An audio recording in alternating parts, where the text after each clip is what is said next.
그래서 더욱 믿도록, 참으로 믿도록 허락하신 말씀, 요한복음 14장 7절부터 14절까지 말씀을 지난주 말씀에 곧장 이어서 읽고 설교하도록 하겠습니다. 14장 7절부터 14절까지 말씀, 저 한 절, 여러분 한 절 먼저 돌아가면서 읽도록 하겠습니다. 7절부터 보시겠습니다. 너희가 나를 알았더라면 내 아버지도 알았으리로다. 이제부터는 너희가 그를 알았고 또 보았느니라.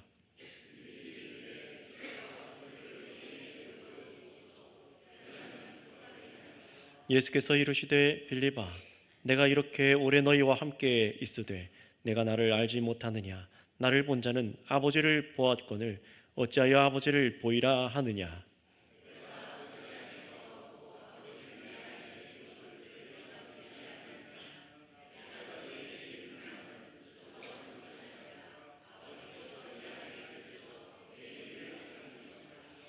내가 아버지 안에 거하고 아버지께서 내 안에 계심을 믿으라. 그렇지 못하겠거든 행하는 그 일로 말미암아 나를 믿으라.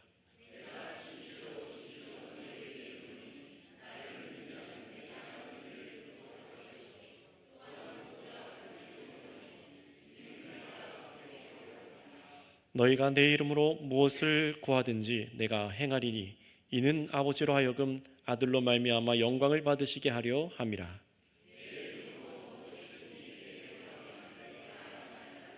아멘.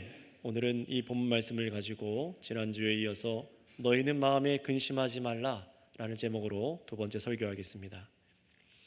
2000년 전에 유대인들은 구약 성경에서 말씀으로 읽고 듣던 하나님의 능력이 정말로 이 땅 위에 임한 것을 그들은 두 눈으로 목격했던 사람들입니다.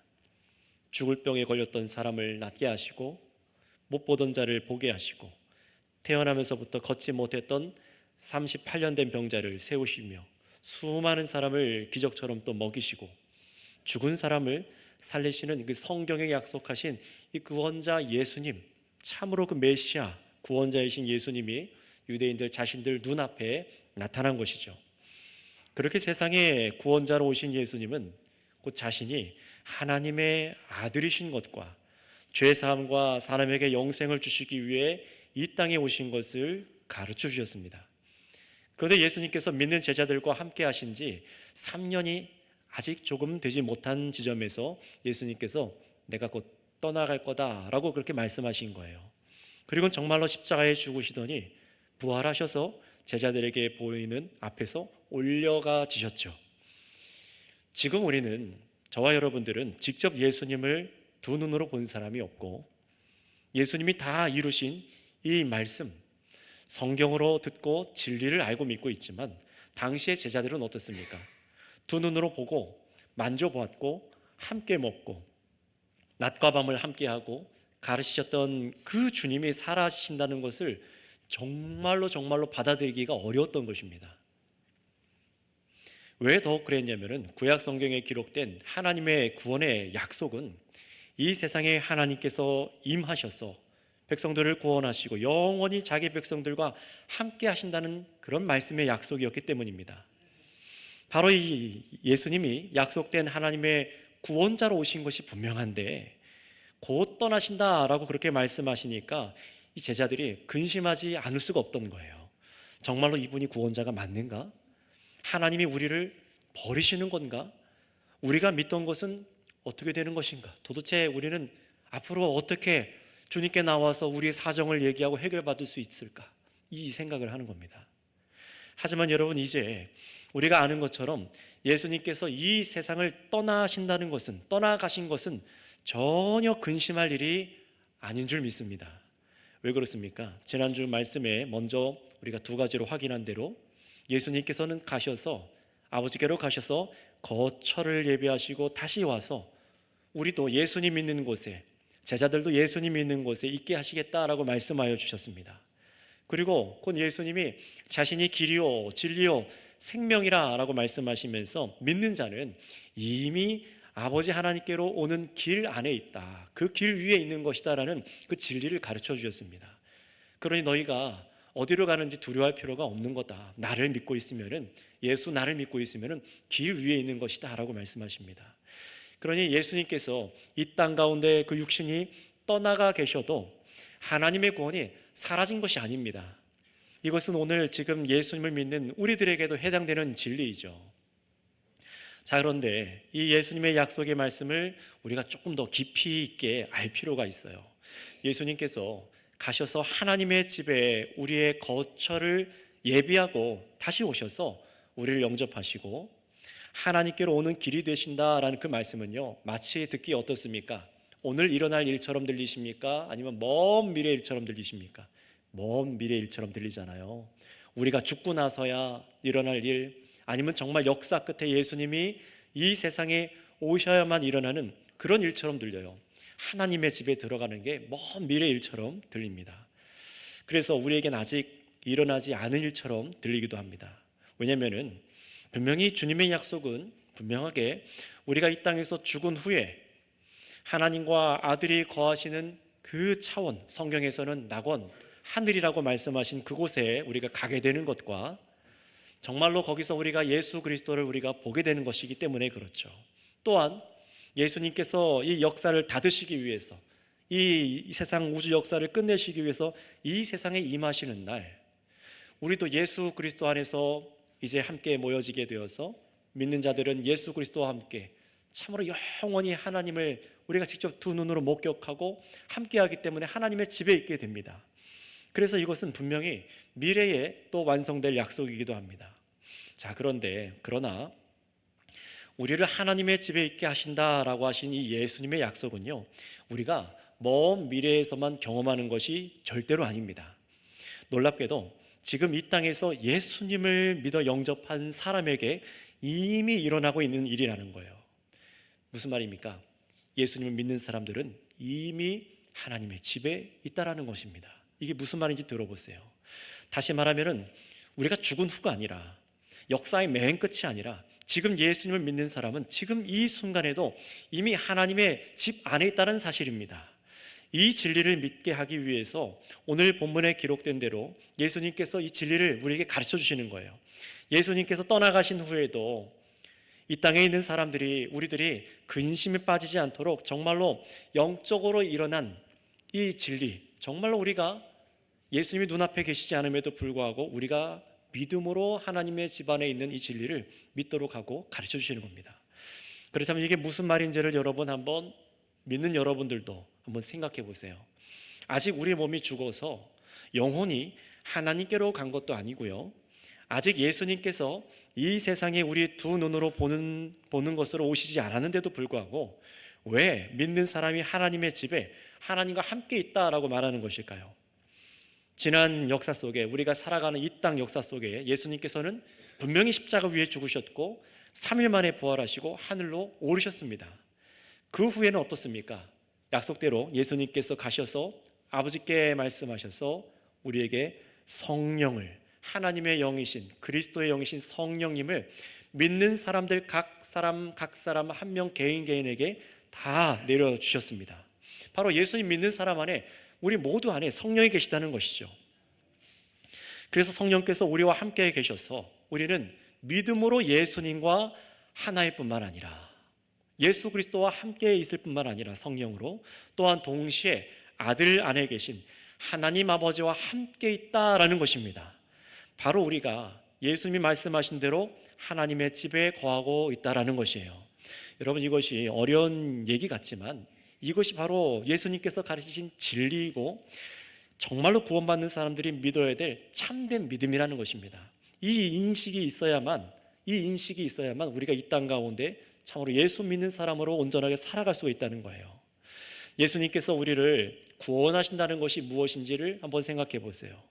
우리를 구원하신다는 것은 그저 가난에서 구원하고, 그냥 질병에서 구원하고, 그냥 이 땅 어려운 처지에서 구원하는 것, 그런 것이 아닙니다. 참으로 예수님께서 이 땅에 오셔서 구원하신다는 것은 영생하신 하나님과 관계가 끊어져서 죽은 우리를 다시 살리시는 것이 구원입니다. 다시 하나님과의 영원한 교제 속에서 만족하고 기뻐하고 하나님의 영광을 찬양하는 이 영원한 교제 속에 있도록 하시는 것이 예수님의 구원입니다.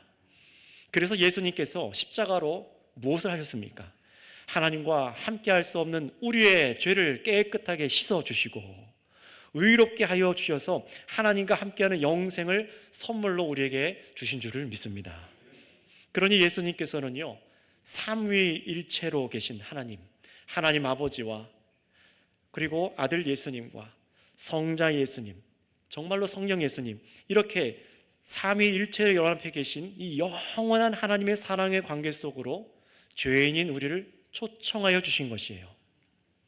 아주 독특한 관계시죠. 하나님 아버지와 아들 예수님과 성령 하나님, 삼위로 계시나 하나이신 이 하나님의 정말로 온전한 사랑의 관계, 완전한 사랑의 관계, 만족하고 기뻐하는 이 관계 속으로 누구를 부르셨다고요? 하나님을 거역한 죄인을 불러주신 것입니다.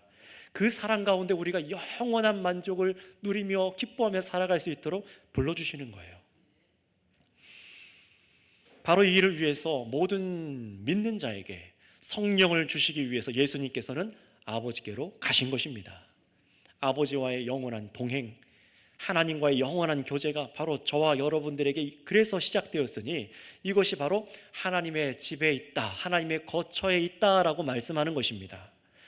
그래서 우리들 교회를 뭐라고 말합니까? 예수님을 믿는 저희들을 한 사람 한 사람을 교회, 우리들을 다 교회라고 부르는데 우리 교회를 뭐라고 부르죠? 하나님의 집이라고 부른 이유가 바로 이겁니다. 이 땅에서 저와 여러분이 교회로 살아가는 동안에도 우리는 예수님으로 인해 하나님의 집 안에 있는 것입니다. 움직이는 집이죠.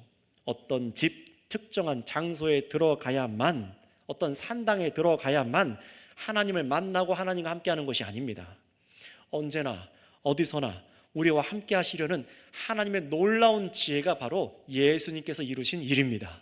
가셔서 성령을 우리에게 주셔서 영원한 교제가 우리 사람 속에 있게 하시는 거예요. 게다가 이런 하나님과 함께하는 친밀한 교제가요, 얼마나 더 완전한 형태로 우리에게 기다리고 있는지 아십니까?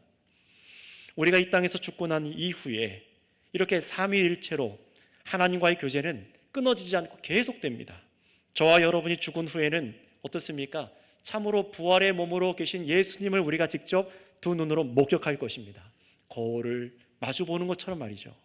그리고 영이신 하나님을 우리가 볼 것입니다.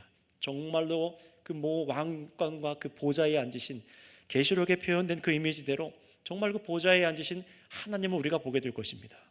그리고 예수님께서 이 세상에 다시 오시는 날, 우리는 역사의 마지막 끝을 다스리시러 오시는 그 예수님, 주님께서 이 세상에 임하시는 날, 우리 역시 어떻게 됩니까?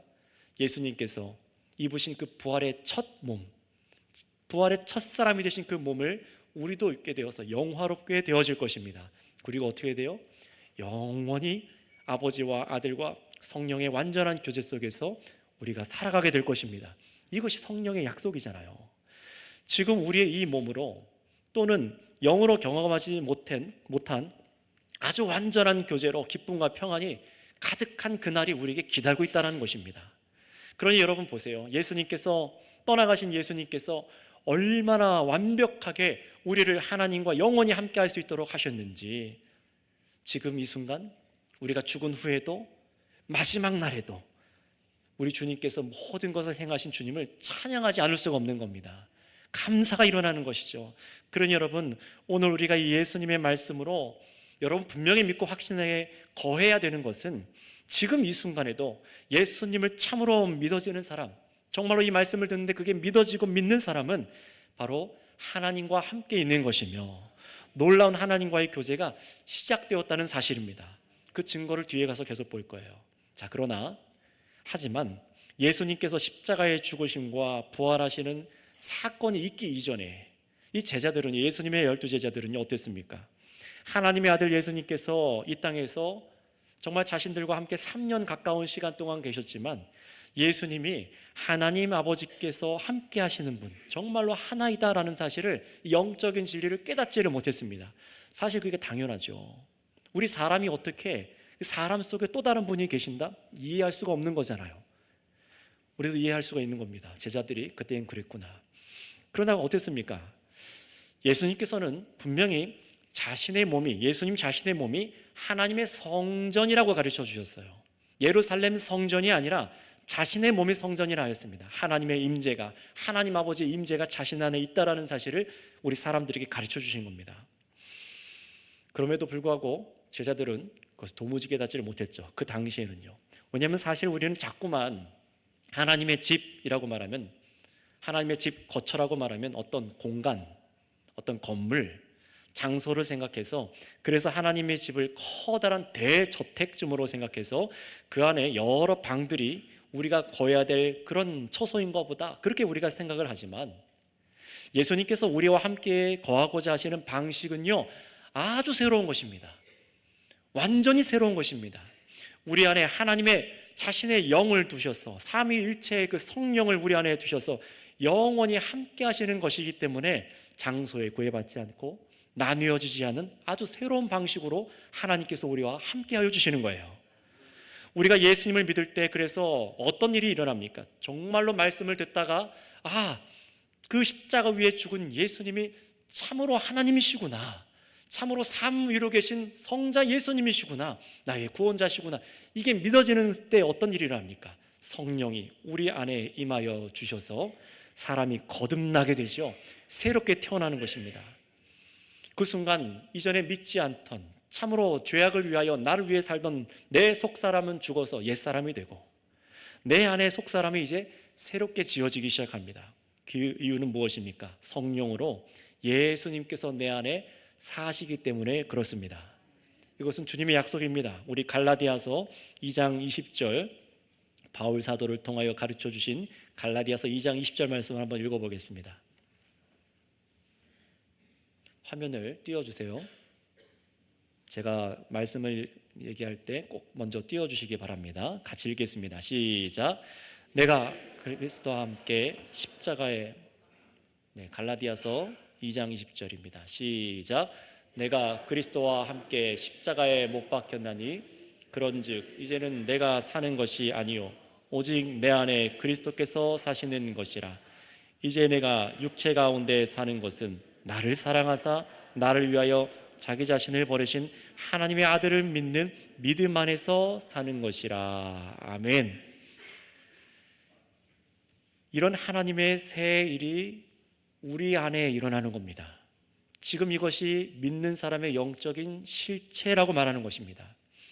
여러분, 그래서 정말로 저와 여러분들이 예수님을 구주로 믿고 성령이 우리 안에 내주하기 시작할 때 어떤 일이 일어나기 시작했죠?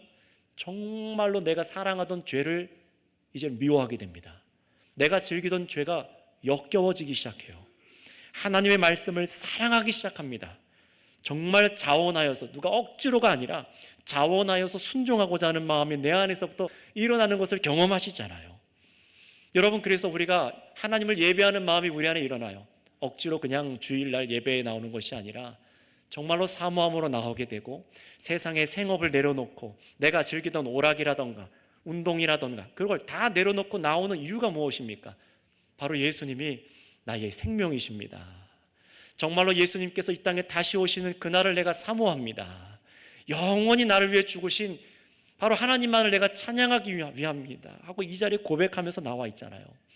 바로 예배하고자 하는 마음이 우리 안에 있는 거예요. 그냥 내가 목사라서, 장로님들이라서, 권사 집사님, 전도사님이라서 내가 어떤 역할을 맡아서 이 자리에 억지로 있는 게 아니라 정말로 믿어져서 내 안에 계신 성령 때문에 하나님을 예배하고자 하는 열망 때문에 우리가 이 자리에 있는 것입니다. 이것이 바로 성령이, 예수님께서 보내주신 성령이 우리 안에 임할 때 일어난 일이죠. 변하죠. 우리 내면에 성령께서 함께하여 주셔서 아버지와의 교제가 일어나기 시작했기 때문에 이 삶이 가능한 것입니다. 그러니 여러분, 예수님 믿는 사람은 우리 안에 누가 임재하여 계신 것입니까? 하나님께서 임재하여 계신 것입니다. 그래서 예수님께서는 6절에 내가 곧 길이요 진리요 생명이니 나로 말미암지 않고는 아버지께로 올 자가 없느니라 라고 말씀하신 이유가 바로 이것 때문입니다. 사실 우리는 예수님 믿기 전에, 이 진리를 알기 전에는 예수님의 이 말이 굉장히 교만하게 들리고 불편하게 들리고 다른 모든 사람들을 무시하는 것처럼 들려서 불편하게 들립니다. 오직 자신만이 구원이다 라고 예수님 말씀하시니까요. 나만이 하나님께로 갈 수 있는 구원의 길이다 라고 말씀하시니까요. 그러나 예수님 어떻게 하셨습니까? 사람들이 듣기 싫어해도 다른 종교에도 구원이 있다거나 다른 사람에게도 구원이 있다거나 또는 사람이 선행과 사랑의 일을 열심히 하면은 그런 세상 일로도 구원받을 수 있다라고 그렇게 말씀하지 않으셨습니다. 오직 자신만으로 하나님께 갈 수 있다라고 말씀하시는 것은요, 세상은 불편하게 들리지만 사실 이것은 온 세상에게 주신 복된 소식입니다. 왜 그렇습니까? 모호하게 길을 흐려서 우리를 헷갈리게 하지 않으신 거예요. 정말로 믿어야 될 것이 무엇인지 선명하게 인생에 붙잡게 하여 주셔서 인생을 허비하지 않도록, 여러분의 세월을 허비하지 않도록 선명하게 우리에게 가르쳐 주신 것입니다. 여러분 생각해 보세요. 사람은요, 삼위일체 하나님으로부터 오신 분이 아닌 이상 사람은요 스스로 하나님을 알 수도 없고 죄를 해결할 수도 없고 우리는 바른 길을 찾을 수도 없습니다. 바로 이런 우리에게 세월을 낭비하지 않도록 더 범죄하여서 하나님의 진노를 우리에 쌓지 않게 하시기 위해서 분명하게 유일한 길이 누구신지를 우리에게 알게 하여 주시는 거예요. 그러니 예수님의 이 말은 깊이 생각해 보지 않더라도요 알 수 있는 당연한 진리 아니겠습니까? 삼위일체로 거룩하신 하나님께로 사람이 올 수 있는 방법은 딱 한 가지, 무엇입니까? 하나님께서 자신이 길이 되어 주시는 겁니다. 자신이 길이 되어 주시는 거예요. 바로 성자 예수 그리스도를 이 세상 가운데 보내주셔서 유일한 길로 믿도록 하여 주신 것입니다. 그러니 당연히 예수님은 내가 곧 유일한 길이요 진리요 생명이다라고 말할 수 있으신 것이죠. 이렇게 말할 수 있는 분은 예수님밖에 없습니다.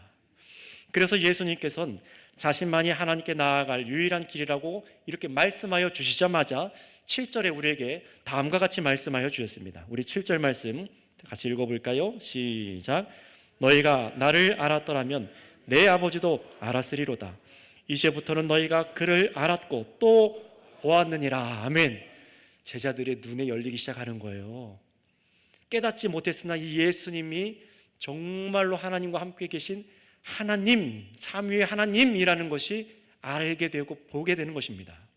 그래서 예수님 뭐라고 하십니까? 예수님을 아는 것이 하나님을 아는 것이고 예수님을 본 것이 하나님을 본 것이다 말씀하십니다. 자, 그런데 제자 중 하나 빌림 역시 처음에 이 말씀을 당장에 이해하지 못했어요. 모든 제자가 그랬던 것 같아요. 그래서 8절에 이렇게 묻죠. 주여, 아버지를 우리에게 보여주세요. 그러면 만족하겠습니다.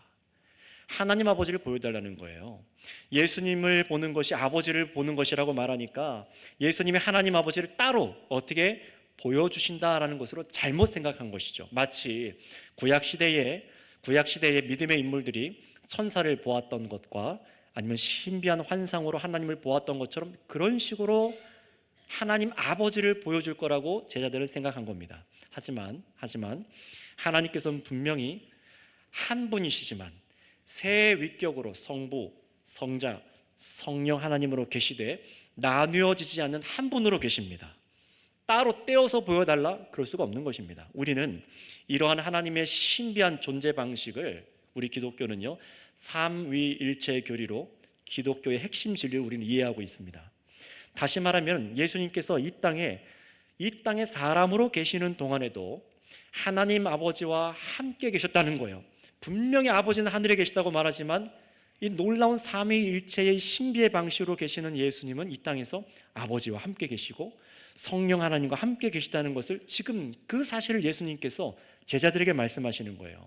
정말로 그런지 우리가 이 9절부터 11절까지 말씀을 읽고 믿음 가운데 있으면 좋겠습니다. 우리 9절부터 11절입니다. 시작. 예수께서 이르시되 빌립아 내가 이렇게 오래 너와 함께 있을 때 내가 나를 알지 못하느냐? 나를 본 자는 아버지를 보았거늘 어찌하여 아버지를 보이려 하느냐? 내가 아버지 안에 거하고 아버지는 내 안에 계신 것을 내가 믿지 아니하느냐? 내가 이것을 이르는 말은 스스로 하는 것이 아니라 아버지께서 내 안에 계셔서 그의 일을 하시는 것이라. 내가 아버지 안에 거하고 아버지께서 내 안에 계심을 믿으라. 그렇지 못하겠거든 행하는 그 일로 말미암아 나를 믿으라. 아멘. 여러분 이 말씀을 주목해 보세요. 예수님이 하나님 아버지 안에 거하시고 하나님 아버지께서 내 안에 계신다라고 말씀하십니다. 예수님께서는 지금 저와 여러분에게도 이 진리를 제자들과 함께처럼 우리에게도 이 진리를 믿으라고 요구하시는 겁니다. 이해의 영역이 아니라 믿음의 영역이라는 거예요. 상식적으로 이걸 다 파악하도록 지금 주님 가르치지 않습니다. 우리 사람이 생각할 수 있는 영역이 아니기 때문에 그렇죠. 그렇다면 여러분, 여기서 중요한 것은 이 삼위일체의 교리가 뭐냐가 아니라 왜 이런 믿음을 가지라 하는 것일까? 이게 중요한 겁니다.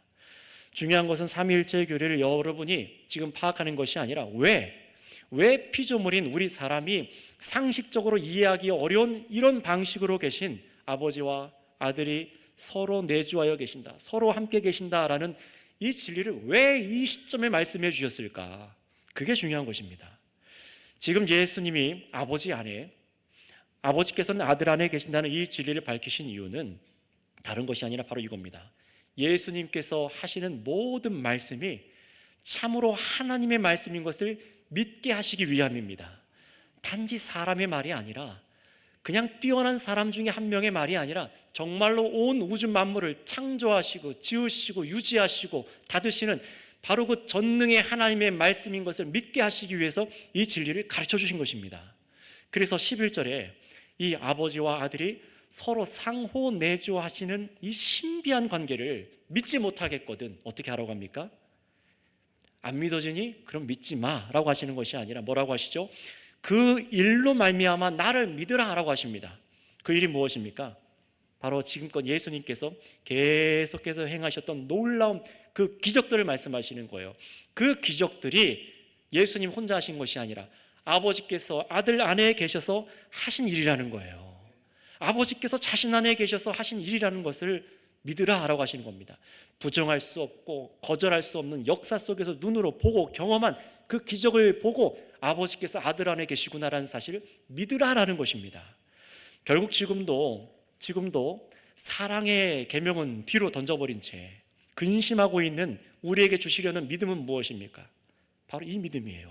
예수님께서 구원을 위해 주신 모든 말씀이, 우리에게 주신 모든 말씀이 2000년 전에 정말 신기한 일을 켜주시던 예수라는 청년이 뭔가를 깨달아서, 뭔가 도를 깨달아서 그래서 우리에게 가르친 말씀이 아니라 아들을 세상에 보내신 참으로 하나님 아버지께서 하시는 일인 것을 정말로 믿는 믿음인 것입니다. 이 믿음이 우리 안에 있어야 된다는 거예요. 참으로 온 우주 만물을 다스리시는 하나님께서 아들을 통해서 우리와 함께 계시다는 사실을 이제 믿으라는 거예요. 그래서 예수님 믿는 우리가 사실은 지금 얼마나 안전한 상태로 최고의 계명을 갖고 있는지 그것을 깨달아 알라라고 말씀하시는 겁니다. 여러분 생각해 보세요. 서로 사랑하라, 근심, 걱정, 이게 투성인데 서로 사랑하라? 이게 무슨 뚱딴지 같은 소리입니까? 그러나 예수님 말씀하시는 거예요. 이미 나를 믿는 사람은 길 위에 있는 것이고 아버지와 함께 하는 것이기 때문에 너희가 이 최고의 법을 지키면은 네가 바로 나의 사람이야. 그 얘기를 하시는 거예요. 그러나 이 최고의 사랑의 계명을 지키지 않는 사람은 어떤 사람이라는 겁니까? 성령이 없는 사람, 예수 그리스도를 믿지 않는 사람, 영원히 예비한, 예수님께서 예비하신 하나님의 구원하심을 믿지 않는 사람이라는 것입니다.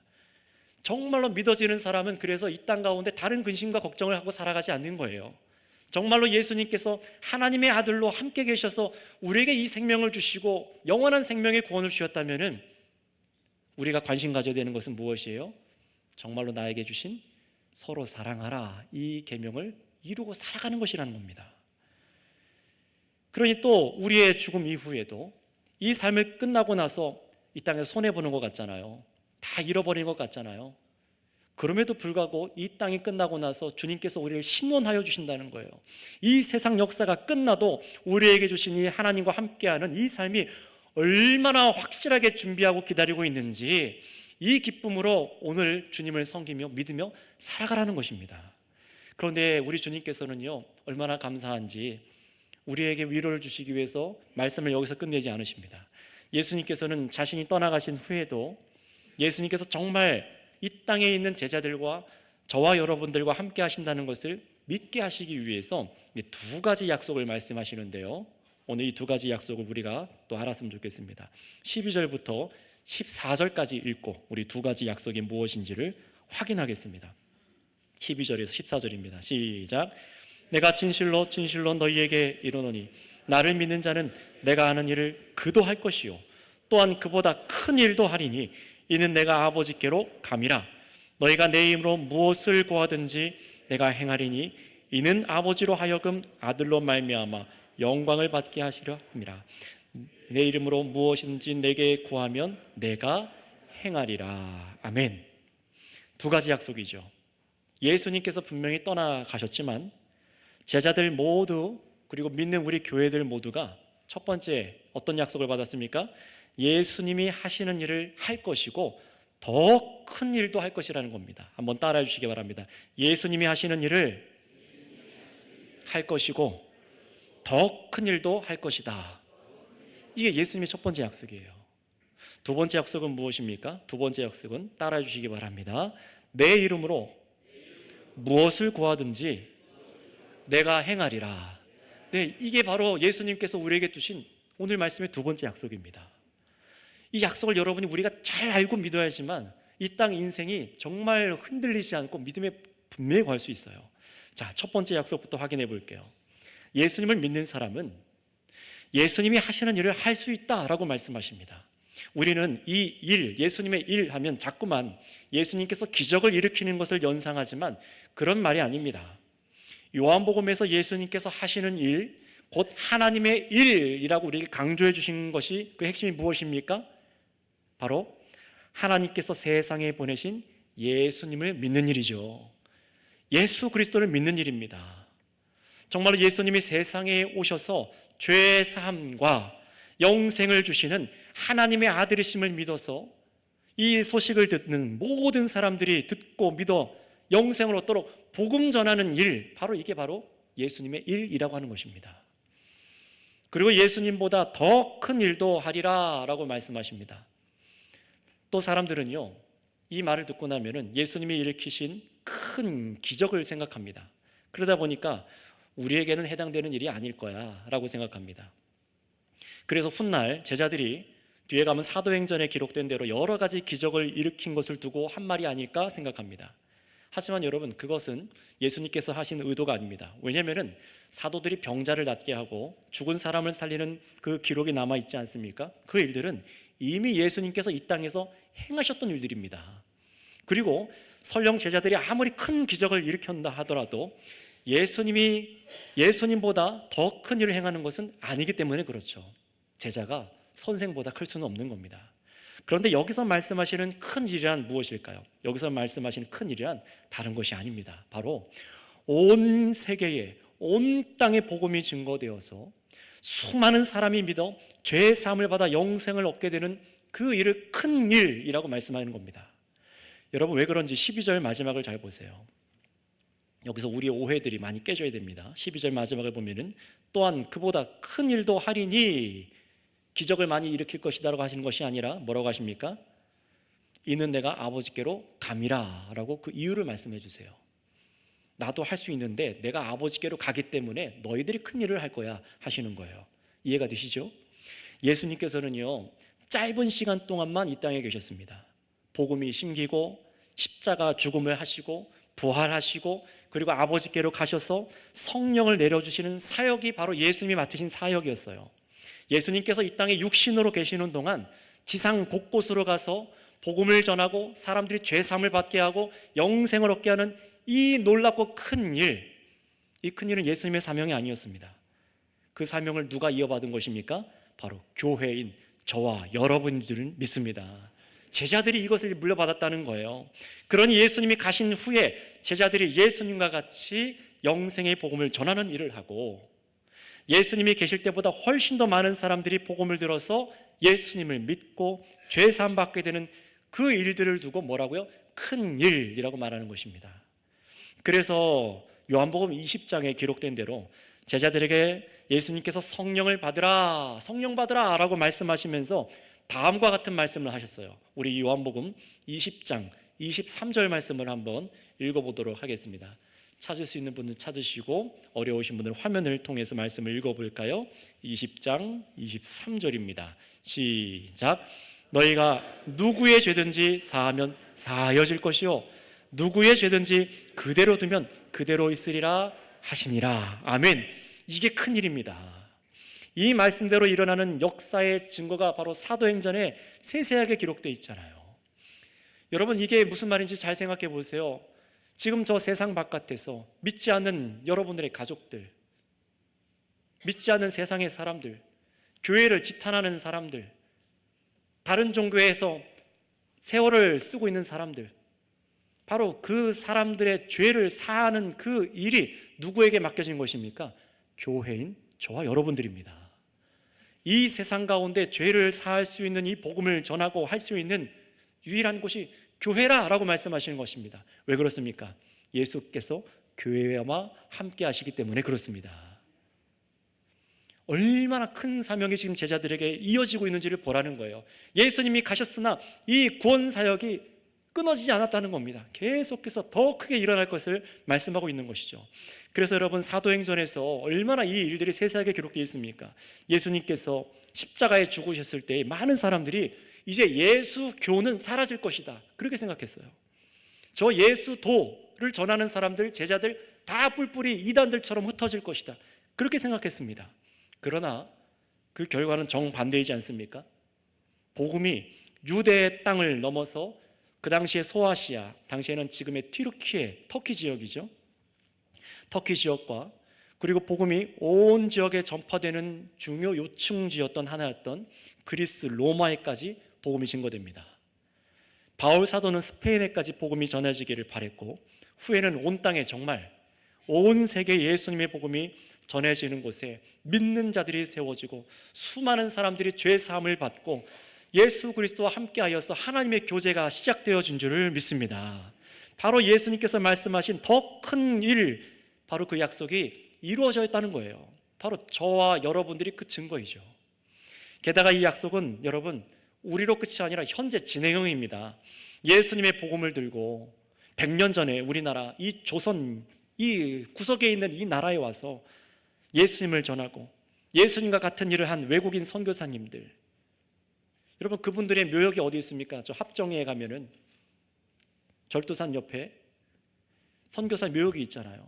이 땅에 오신 선교사 남편과 아내와 어린 청년들과 갓난쟁이 아이들의 무덤이 거기 있어요. 이 땅에 와서 복음을 전한 겁니다. 예수님의 일을 한 것이고, 그들을 통하여 더 큰 일이 일어났으니 대한민국에 수많은 사람들이 회심하여서 교회로 일어나고 오늘 우리가 그 증인들인 줄 믿습니다. 그러니 이제는 우리도 이 약속대로 똑같은 일을 하고 있다는 사실을 여러분 믿고 기뻐하시기 바랍니다. 주께서 우리와 함께 하신다는 거예요. 예수님의 약속은 지금도 이루어지고 있는 것입니다. 우리를 통해 이루어져야만 하는 것입니다. 그런데 여러분, 여기서 우리가 두 번째, 기도와 응답의 약속을 집중해서 우리가 좀 알아야 될 필요가 있습니다. 앞에 이 사명을 우리가 감당하는데 이 기도와 응답의 약속을 집중하셔야 돼요. 생각보다요, 많은 사람들이 이 13절, 14절에 기도와 응답의 약속을 잘못 가르치고 잘못 알아듣고 잘못 기도를 했습니다.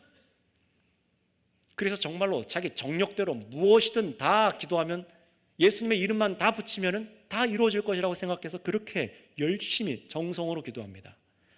본문의 말씀에 흐름이 있는데 거기서 이 13, 14절만 똑 떼가지고, 그래서 우리가 무엇을 기도하든지 예수님의 이름으로 간절히만 기도한다면 다 이루어질 것이다, 개인의 세상 소원을 이루는 주문처럼 우리나라에서는 마치 도깨비 방망이를 두드리듯이, 서구권에서는 램프를, 진이를 불러내서 램프를 문들리는 것처럼 그런 식으로 망령되게 예수님의 이름을 사용했습니다. 지금도 그러는 사람들이 교회 안에 엄청나게 많습니다. 그러니 여러분, 이 기도와 응답이 무엇을 의미하는지를 잘 아셔야 합니다. 잘못하면 범죄하고 아무런 유익이 없는 기도를 할 수 있기 때문에 그래요. 보세요. 우선 이 기도의 약속은 우리가 무엇이든 우리가 구하면 그대로 응답을 받게 되는 약속이 맞습니다. 정말로 그렇습니다. 저도 이미 많은 기도의 선배님들과 수많은 성도들이 경험하고 체험한 일이죠. 저도 지난 기도의 내용들을 쭉 돌아볼 때마다 얼마나 주님께서 이루신 일들이 많은지, 얼마나 응답하셨는지 감사함으로 감격이 올라와요. 그런데 보세요. 이 무엇이든 구하면 이라는 기도의 약속은요, 아주 중요한 조건을 달고 있습니다. 그 조건이 무엇일까요? 헌금을 많이 하는 걸까요? 정성으로 오래 하면 되는 것일까요? 큰 교회에 가서 유명한 목사님께 헌금을 바치면 되는 겁니까? 절대로 아닙니다. 13절에 보시기 바랍니다. 그 조건이 이렇게 말합니다. 내 이름으로 기도할 때입니다. 이 말의 의미가 무슨 의미냐? 바로 예수님의 이름에 합당한 기도를 해야 된다라는 것이에요. 여러분, 왕의 이름을 갖고 나가서 일하는 신하는 어떻게 행동하겠습니까? 경고망동하지 않아요. 왕이 말하는 대로, 왕의 생각대로, 왕이 행하는 대로 그렇게 생각해서 일하지 않습니까? 마찬가지입니다. 예수님의 이름을 우리에게 주셨다면 우리는 예수님과 같이 생각하고 예수님이 원하는 목적을 바라보고 예수님이 행하시는 그 삶의 방식대로 구하게 되어 있다는 것입니다. 그게 예수 이름으로라요. 바로 이 의미입니다. 아버지 또 한 가지 의미는 무엇이죠? 아버지 하나님께서 영광을 받으시도록 기도해야 한다라는 것입니다. 두 번째 조건이었죠. 아버지께서 영광을 받으시도록 기도해야 된다는 거예요. 사실 이 두 가지는 한 가지입니다. 예수님의 이름에 합당한 기도를 하는 것이 아버지 하나님께 영광이 되는 기도예요. 그럼 여러분 생각해 보세요. 앞에 첫 번째 약속이었던 제자들이 예수님과 같은 일을 하고 더 큰 일을 할 수 있었던 그 이유가 무엇입니까? 저와 여러분들이 정말로 복음을 증거해서 이렇게 교회가 세워진 이유가 무엇입니까? 교회를 개척해서 목사님들이 기도하고 정말 애쓰잖아요. 사람을 모으고 수십 명이 되고 100명이 되고 1000명이 되고 10,000명이 되는 그런 교회도 있습니다. 그게 누구의 능력 때문입니까? 바로 기도하여서 예수님께서 그 일을 이루시기 때문에 그렇습니다. 기도의 능력이라는 거예요. 기도입니다. 기도. 무슨 기도를 했습니까? 주님, 주님의 복음이 증거되게 하여 주시고 믿는 자들이 일어나게 하여 주시고 하나님의 이름을 영광받아 주시옵소서. 그것을 놓고 기도하고 눈물 흘렸던 사람들의 기도를 통하여서 그 일이 일어나고 이 땅에 복음이 심기고 이 땅에 교회들이 있는 것입니다. 제자들이 능력이 있어서가 아니라 예수님의 이름에 합당한 기도를 드렸기 때문이에요. 아들 예수님의 이름이 증거돼서 참으로 아버지께서 계시며 우리를 사랑하며 구원하시는 사실로 영광 돌리는 일을 기도했기 때문에 그래요. 그래서 여러분 사도행전만 봐도요, 사도행전 모든 장에 기록된, 거의 모든 장에 기록됐던 복음 전하는 일, 감옥에서 정말 기적적으로 풀려난 일 등등 수많은 놀라운 일들이 언제 일어납니까? 예수님의 이름으로 기도할 때 이루어졌습니다. 여러분, 이것은 놀라운 거예요. 예수님의 이름으로 기도한다는 것이 이런 겁니다. 그런데 그 기도들의 공통점이 무엇이에요? 모두 예수님의 이름에 합당한 기도라는 거예요. 생각해 보세요. 성령 받은 예수님의 참 제자가 된 사람이 세상 정력을 채우는 기도를 하지는 않습니다. 내 삶의 안녕을 구하는 기도를 하지 않아요. 오직 주님의 뜻이 이루어져서 나의 가족, 교회, 일, 학업 등등 모든 영역을 두고 기도할 때에 그것이 나의 사적 유익이 아니라 정말로 우리 주님의 뜻이 이루어져서 하나님의 영광이 드러나기를 원하는, 정말로 서로 사랑하여서 주님의 복음이 증거되는 그 일을 위해서 기도하는 겁니다. 내가 왜 이 일을 해야 되는 것이지? 내가 왜 돈을 벌어야 되는 것이지? 더 많은 재화와 돈이 들어왔다면 어디에 사용해야 되는 것인지 목적이 바뀌는 거예요. 이 제자들은 정말로 그렇게 살았습니다. 합당한 기도를 한 겁니다. 그래서 예수님께서도 아버지께 기도하실 때 처음에 어떻게 기도하셨습니까? 감람산에서 아버지, 이 잔을 피하게 해주세요. 십자가의 죽음을 좀 피하게 해주세요 라고 기도하셨다가 곧장 돌이켜 뭐라고 기도하셨죠? 내 뜻대로 마시고 아버지 뜻대로 하여 주세요. 바로 그 기도하시고 아버지 영광을 위해 십자가 위로 가셨습니다. 그리고 우리에게 어떻게 하셨어요? 정말로 이 사랑의 본을 삶으로 보여주셨습니다. 바로 여러분, 이런 목적이 바로 우리 삶 가운데 이루어지기 위해, 우리 삶 가운데 펼쳐지기 위해 예수님께서 우리 안에 자신의 이름을 두셨고 아버지의 영광을 위한 기도를 하게 하신 것입니다. 바로 그런 기도를 할 때에 그 무엇이든지 기도할 때 응답하여 주신다라는 것입니다. 분명히 이 기도를 말씀드렸습니다. 하라는 거예요. 해야 된다는 겁니다. 여기서 정말 주님께서 우리와 동행하신다는 사실을 경험할 수 있는 거예요. 자, 그런데 여기서 또 한 가지, 이 기도의 핵심은요, 바로 예수님께서 직접 들으시고 예수님께서 직접 행하여 주신다라는 것에 있습니다. 14절 보세요. 14절에 내 이름으로 무엇이든지 내게 구하면 내가 행하리라 하십니다. 여러분, 기도는 하나님 아버지께 하는 것이지만 또 그 기도를 들으시고 행하여 주시는 것은 또 예수님이다라고도 이렇게 말씀하시는 겁니다. 여러분, 이것이 무슨 의미일까요? 제자들이 복음을 증거하고 수많은 사람들이 믿고 죄 사함 받은 일들은 사실은 누가 한 것이라는 것이죠? 누가 한 거라는 거예요? 예수님이 기도를 듣고 예수님이 행한 일이라는 거예요. 절대 제자들이 복음을 아주 멋지게 전해서 아주 나이스하게 복음을 전해서 그 사람들이 믿게 되는 게 아니라는 겁니다. 기도를 들으시고 아들 예수님께서 그들의 마음을 열어주실 때만, 자신의 사람으로 불러주실 때만 복음이 그들 안에 있어서 부흥이 일어나게 된 것이에요. 절대 제자들의 능력이 아니라는 겁니다. 그러니 이 14절의 말씀은 무슨 의미입니까? 예수님께서 우리와 함께 계시고 지금도 우리의 기도를 들으시고 일하고 계신다는 겁니다. 이 땅에 떠나가셔서 안 보이시는 것이 아니에요. 우리와 상관없게 된 것이 아니라는 겁니다. 지금도 주님께서는 여러분의 기도를 듣기를 원하고 계시고 행하기 원하고 계십니다. 자신의 일을 행하기 원하고 계십니다. 그 일을 우리에게 맡기신 것을 믿으시기 바랍니다. 그러니 여러분, 오늘 이 들으신 이 기도의 특징들을 잘 종합해 보세요. 어떤 의미입니까? 예수님께서 세상에 떠나가셔도 오늘 설교의 제목처럼 근심하지 말라는 거예요. 근심하지 말라는 거예요.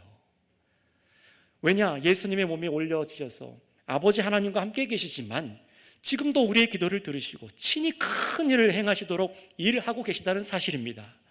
우리 안에 성령을 주셔서 아버지와 아들과 함께 계속해서 죄 사함 받는 이 복음이 여러분들을 통해 온 땅에, 온 민족에 전파되게 하고 계시다는 것을 여러분, 오늘 이 예수님의 말씀을 듣고 믿음으로 받으시기를 바랍니다. 지금 우리에게 예수님께서 행하신 일들을 선명히 아시기 바랍니다. 아, 예수 믿는 게 이런 것이구나 아시길 바랍니다. 그러니 여기서 여러분 삶 속에 알 수 있는 것들이 있어요. 여러분이 예수님이 아버지 안에, 또 아버지께서 예수님 안에 계신 것을 믿지 않으면 어떻게 될까요? 우리는 이 일들을 할 수가 없는 겁니다. 물론 사람이 하는 정도의 일들을 할 수는 있겠죠. 하지만 정말로 죄 사함에 이르는 복음이 심기고 뿌리 내려 열매 맺도록 하는 일은 하지 못합니다. 이 믿음이 없을 때는요. 정말로 예수님께서 하나님과 함께 하시는 분이시구나, 우리와 함께 하시는구나, 지금도 우리에게 기도를 들으시고 주님께서 일하시는구나, 이것을 믿지 않고 기도하지 않는다면요, 사람들은요, 교회 건물은 세울 수 있겠죠. 행사를 내서 사람들을 모을 수 있겠죠. 계속해서 보람 있는 일들을 내서 신앙이 있는 것처럼 느껴지게 할 수도 있겠죠. 그러나 그 사람의 진정으로 자신이 죄를 깨닫고 정말로 예수님만이 나의 생명의 구주신 것을 믿어서 성령으로 새 사람이 되어 아버지와 함께 되는 이 감격과 기쁨을 누릴 수는 없는 것입니다. 오직 이 믿음이 얼마나 중요한지를 보세요. 예수님과 하나님 아버지께서 지금 이 땅에서 성령으로 나와 함께 계신 것을 믿지 않으면, 이런 연합을 믿고 기뻐하지 않으면 그 사람은요, 그 교회는요, 예수님의 이름에 합당하다고 하는 기도하지 않습니다. 아버지의 영광을 위한 기도를 하지 않습니다. 예수님께서 들으시고 행하시려는 일을 구하지 않기 때문이에요. 온통 내 감정, 내 뜻, 내 생각, 나를 위로하는 일들만 구하게 될 뿐입니다. 교회가 맛을 잃어버리고 세상에 밟히는 것입니다. 바로 그 이유 때문에 그런 거예요. 내 안에 참으로 예수께서 함께 계시다는 사실을 믿지 않을 때 그 일이 일어나는 겁니다. 성도 여러분, 그러니 우리는 무엇을 위해 기도해야 되는지 이미 들으셨어요. 여러분, 앞으로 남은 인생 무엇을 위해 기도하고 사시겠습니까? 바로 이겁니다. 내가 너희를 사랑한 것 같이 너희도 서로 사랑하라. 이 계명이 우리 삶 속에서, 우리 교회 안에 계속해서 여러분의 가정, 교회, 세상 가운데 갈등이 있는 곳에 이루어질 때에 예수님의 복음이 증거되고 계속해서 주께서 새 일을 행하셔서 아버지께서 우리와 함께 가시다는 사실을 경험하게 되는 것입니다. 그러니 예수님의 이름에 합당한 것을 구하는 우리 선교교회 성도님들 되시기 바랍니다. 여러분들이 지금 하고 있는 그 일, 그 학업 왜 하는지 왜 그렇게 시간을 사용하는지 동기와 목적이 주님의 뜻이 이루어지는 것으로 변화되기를 기도하시기 바랍니다. 그리고 여러분의 모든 일들이 예수님께서 행하시는 일들과 동일한 일들로 여러분 우리 삶 속에 깊이 또 넓게 펼쳐지기를 기도해 보세요.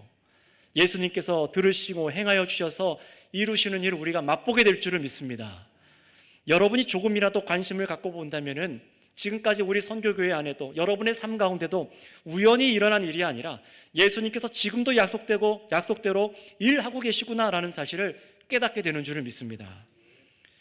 그러니 여러분, 예수님의 몸은 하늘로 오르사 아버지 곁에 계시지만 아버지와 아들이 연합해 계신 그 신비의 방식대로 성령을 우리에게 주셔서 함께 하시는 이 진리를 말씀대로 받아들이시기 바랍니다. 믿으시기 바랍니다. 주님께서는 믿으라고 하십니다. 그래서 아버지 하나님께서 예수님 안에서 여러분과 이미 지금 함께 계시고 결코 버리지 않으시며 구원의 사역을 완성하고 계시다는 사실을 깨달아 감사하시기 바랍니다. 정말로 믿어질 때 이제 고백하시게 될 거예요. 예수님, 나를 결코 떠나신 적이 없으시군요. 아버지 하나님, 예수님 안에서 나와 함께 계셨군요. 지금 교회인 우리 안에 누가 함께 계신지 여러분 이 말씀으로 하셔서 근심이 아니라 정말로 이 진리로 인해 기쁨과 감사와 평안이 흘러넘치며 만족하며 우리 주님과 동행하는 우리 선교교회 모든 성도님들 다 되시기를 바랍니다. 기도하겠습니다. 이 시간 합심으로 이 말씀을 듣고 정말 믿음으로 반응하며 하나님께 기도하시기 바랍니다. 여러분, 하나님께서는 아들 예수님을 믿는 자와 이제부터 함께하여 주시기 원하십니다. 지금까지 믿지 않으셨더라도 지금이라도 이 진리를 듣고 믿는 자들과 함께 하시기 원하십니다. 예수님 없이 인생을 스스로 개척하려다가 더 죄만 짓고 하나님의 진노 아래 있게 되신 분이 계십니까? 그것을 깨닫는 분이 계십니까? 이제는 회개하시고 예수님을 구주로 믿으시기 바랍니다. 예수님을 주로 영접하여 정말 주님 내 안에 계셔서 나의 구주가 되셔서 나와 함께하여 주세요. 영원히 함께하여 주세요. 기도하시기 바랍니다. 지금도 아버지 곁에 계시며 죄 사함을 주시는 예수님께서 여러분의 기도를 들으시고 성령을 허락하여 주실 것을 믿으시기 바랍니다. 그러니 지금껏 참으로 예수님이 계신 것을 깨닫지 못하고 예수님이 하나님의 아들이신 것을 믿지 못하고 불신으로 살아온 죄를 회개하시고 이제는 예수님의 이름에 합당한 기도하기 원합니다. 다른 것을 구하고 아버지 영광을 위한 것이 아니라 내 정욕을 채우려 했던 기도 하나님 멈추겠사오니 우리를 새롭게 하여 주시옵소서. 기도하세요. 마지막으로 먼저 이 믿음을 갖고 계신 성도님들께 권면드립니다. 여러분이 예수님 안에 있음을 알고 아버지 하나님께서 이미 함께 계심을 믿는 분들은 이제 이렇게 기도하세요. 우리를 내팽겨쳐 두셔서 우리 스스로 어렵게 이 길을 개척해 두도록 나를 내버려 두신 것이 아니라 너무나 확실한 길 위에 나를 두셨고 예수님과 같은 일을 행하는 놀라운 사역에 나를 부르신 것을 이제는 내가 믿습니다. 기도할 때에 우리의 모든 간구를 들으시고 행하시는 분이 예수님이십니다 라는 것을 감사하면서 여러분 이제 인생의 근심 대신 정말로 주를 위해 살아가는 것에 근심하지 말고 내가 나가겠습니다. 평생에 기뻐하며 평안을 누리며 주와 함께 걷는 제자이길 원합니다 하고 이 시간 우리 주여 한번 부르고 다 같이 기도하겠습니다. 주여 하나님 감사합니다. 오늘 이 시간 하나님 아버지 아들 예수 그리스도의 말씀을 듣게 하여 주시고 이 땅 가운데 진리를 우리에게 선언하여 주셔서 유일한 길이요 진리요 생명이라고 선포하신 이 말씀을 듣고 참으로 감사하며 세상에 방황하지 않고 세상에 기웃거리지 않고 오직 예수 그리스도만을 내 마음의 구주로 믿기로 마음을 드린 자들마다 성령께서 함께하여 주시는 줄을 믿습니다. 그러니 주님 참으로 예수님께서 말씀하신 이 신비대로 아버지가 아들 안에 아들이 예수님 안에 성령으로 우리와 함께 거하시는 놀라운 이 신비가 우리 삶 가운데 시작되어 있다는 사실을 믿게 하여 주시옵고 주님 이 믿음으로 이 세상을 능히 이기는 믿음으로 세상 살아가게 하여 주시옵소서. 나의 만족과 유익을 위해서 이기적이고 폭력적이고 계산적이고 하나님 우상 숭배하는 삶을 살아가는 것이 아니라 이제는 서로 사랑하라. 내가 너희를 사랑한 것 같이 서로 사랑하라는 말씀대로 우리가 살아가기 원합니다. 나를 낮추고 나를 내어주고 정말 종과 같이 섬기신 예수 그리스도와 함께 우리가 걸어가기 원하오니 주여 우리 선교교회 이 땅의 교회들이 서로 뜨겁게 사랑하게 하여 주시옵소서. 온갖 죄악과 더러움과 탐욕에 물들어서 참으로 예수님께서 우리와 함께 계시다는 사실을 잊어버려서 정말 이 교회 예배당 문 밖으로 나가기만 하면 범죄하고 주님이 없는 것처럼 살아가는 그런 죄악된 일들이 하나님 끊어지게 하여 주시옵소서. 하나님 아버지, 우리 안에 세례를 행하시는 주님, 참으로 믿는 자들 일으켜주시고 우리 안에 세례를 행하여 주셔서 근심하지 않고 살아가게 하여 주셔서 이 일에 우리가 충성을 다하는 자들 다 되게 하여 주시옵소서. 아버지 하나님 감사합니다.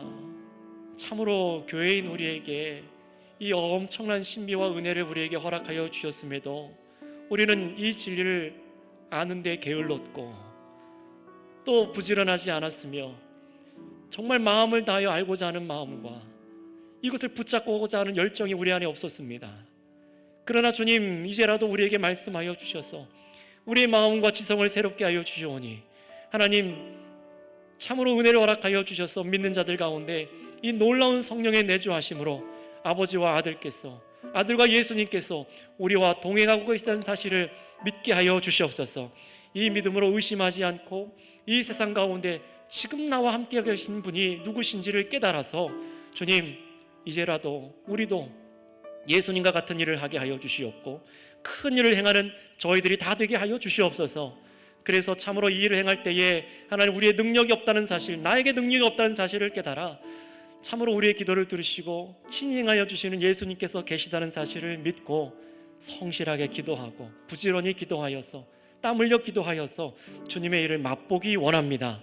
그러니 주의 선교교회 성도들 이 땅 살아가는 가운데 하나님 세상 일로 근심하지 않게 하여 주시고 서로 사랑하는 이 계명을 잡고 살아갈 때에 하나님 흔들리지 않게 하여 주셔서 영원히 주와 함께 거하는 그날까지, 정말로 완전하게 거하는 그날까지 이 교제가 끊이지 않는 삶을 살아가게 하여 주시옵소서.